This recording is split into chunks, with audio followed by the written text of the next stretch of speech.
చైనాకి సంబంధించినటువంటి గుయాంజీ ప్రావిన్స్లో ఉన్నటువంటి క్వింజో నగరం వరదలలో మునిగి తేలుతోంది.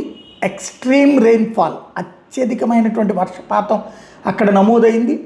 పర్టికులర్గా దానికి సంబంధించినటువంటి పరిస్థితి అక్కడ స్పష్టంగా కనబడుతోంది. రాబోయేటటువంటి రోజుల్లో ఇది పెద్ద సమస్యగా మారబోతోంది.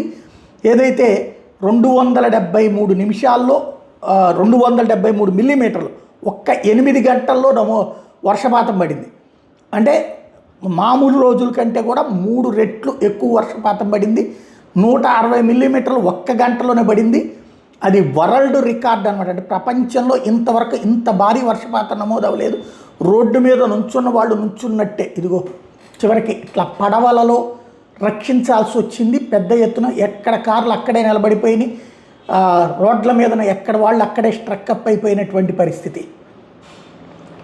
చైనాలో ఇది అద్భుతమైనటువంటి డ్రైనేజ్ సిస్టము, అత్యద్భుతమైనటువంటి టెక్నాలజీ కలిగి ఉన్నాం అని చెప్పేటటువంటి ప్రదేశంలో కూడా జరుగుతుంది. ఈ మధ్యకాలంలో ఈ ప్రాంతాన్ని బాగా తయారు చేసుకొచ్చారు.